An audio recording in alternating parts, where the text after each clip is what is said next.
Shalom saudara yang dikasihi Tuhan, mari kita berdoa. Bapa kami dalam surga, Bapa yang baik, yang kami kenal di dalam nama Tuhan Yesus. Kiranya Tuhan Engkau memberikan berkat kepada setiap kami, mencurahkan kasih setiamu kepada kami, sehingga kami boleh mendapatkan kasih karunia daripada Tuhan. Kiranya Tuhan Engkau juga melindungi kami dari si jahat, kuasa kegelapan, sakit penyakit bencana dan wabah. Dan demikian juga kami yang dalam pergumulan, dalam setiap masalah persoalan tantangan, kiranya Tuhan Kau menolong kami, memberikan hikmat dan jalan keluar. Bahkan yang sakit Tuhan Kau sembuhkan dan pulihkan. Di dalam nama Tuhan Yesus, kami sudah mengucap syukur dan berdoa. Haleluya. Amin. Saudara dikasihi Tuhan, kalau kita melihat, yaitu ada hal-hal yang luar biasa. Yaitu pertama, kalau kita melihat banyak orang ingin mengalahkan orang lain. Tetapi sebenarnya yang benar adalah bagaimana kita mengalahkan diri kita sendiri. Seorang yang hebat bisa mengalahkan banyak orang. Namun karena kemarahannya meledak-ledak, dia tidak bisa menguasai dirinya, sehingga akhirnya dia juga mengalami bencana. Firman Allah mengajarkan kepada kita supaya kita ini belajar untuk mengalahkan diri kita. Yaitu musuh yang terbesar adalah bukan musuh yang di sekitar kita. Adalah musuh yang ada dalam diri kita, yang berupa hawa nafsu, keinginan, dan segala sesuatu yang tidak baik dalam diri kita. Itu yang mencelakakan kita. Ketika seseorang mungkin berkata yang tidak baik dengan kita, ketika kita bisa mengalahkan hawa nafsu, ego kita tidak marah, kita tersenyum, masalahnya nggak ada masalah, selesai semua. Anggap saja orang yang marah-marah, atau orang yang memaki-maki, itu sama seperti kita melihat orang yang tidak sehat pikirannya. Sehingga kita tersenyum dan tidak masuk dalam hati. Tetapi kalau sampai kita menerima sesuatu, saudara, dan kita masukkan dalam hati, kita sakit, kita menderita, kita kepikiran, tidak ada damai sejahtera. Dan mungkin kita berbuat yang tidak baik. Kita lihat dulu firman Tuhan dalam kitab Galatia pasal 5 ayat 24. Barang siapa menjadi milik Kristus Yesus, ia telah menyalibkan daging dengan segala hawa nafsu dan keinginannya. Kalau seseorang sudah menjadi milik Kristus, ia harus menyalibkan daging dan hawa nafsunya. Artinya di sini bahwa kita telah dibeli oleh darah Yesus, sehingga hidup kita bukan kita lagi, tetapi Kristus yang berkuasa atas hidup kita. Terus bagaimana cara proses untuk kita menjadi milik Kristus walaupun kita sudah dibeli? Yaitu cara, saudara, kita menyalibkan daging dan hawa nafsu kita. Artinya kita menyangkal, kita mengalahkan ego kita, dan kita menundukkan segala pikiran dan perasaan kita kepada Kristus Yesus. Di dalam dagang juga, di dalam bisnis, di dalam pergaulan, kalau kita tidak mengalahkan diri kita sendiri, hawa nafsu kita marah, kita menjadi egois, saudara.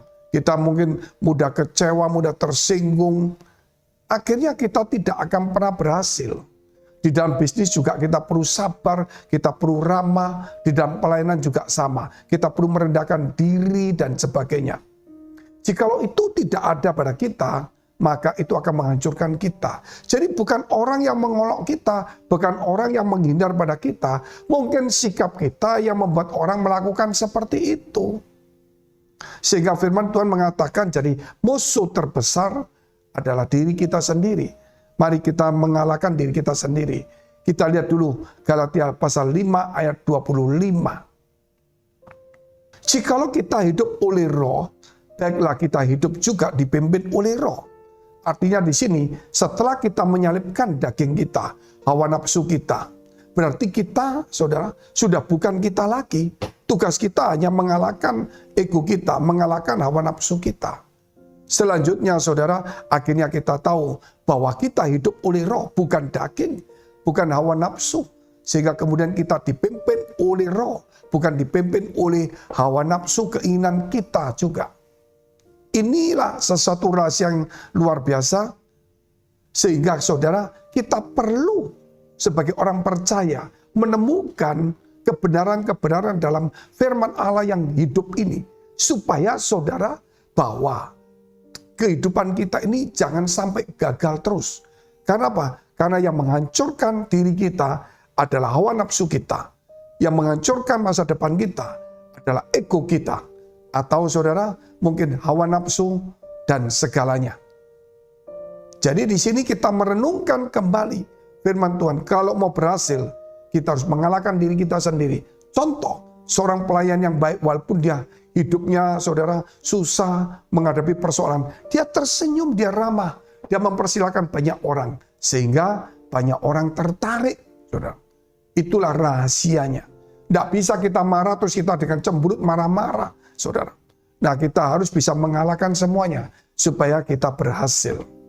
Saudara yang dikasihi Tuhan, jikalau engkau dan saya atau teman-teman kita punya persoalan pergumulan yang begitu berat, menimpa kita baik keuangan, pekerjaan, rumah tangga, kesehatan, jangan takut. Bahkan yang sakit pun mungkin saudara merasa, oh sakit atau kerasukan setan atau disantet orang. Saudara, di dalam Tuhan, iman kita akan menyembuhkan kita. Iman kita akan menyelamatkan kita. Dan Tuhan selalu mau menolong. Dan nama Yesus itu nama di atas segala nama. Mari saudara, dekapkan kedua tanganmu di dadamu. Ketika engkau dalam pergumulan membutuhkan pertolongan Tuhan. Jika engkau sakit, tumpangkan tanganmu bagian sakit. Apapun persoalannya, saya akan berdoa demi nama Yesus akan ada kuasa dan mujizat terjadi. Kami berdoa dalam nama Yesus, Tuhan memberkati, Tuhan mengurapi, Tuhan menyucikan, menguduskan. Di dalam nama Yesus supaya menjadi pulih dan menjadi sembuh. Tuhan memberikan hikmat jalan keluar dan kekuatan dalam nama Yesus. Terimalah ini. Haleluya. Amin. Jika saudara masih membutuhkan pelayanan doa dan konseling, silakan hubungi nomor tertera. Tuhan Yesus memberkati.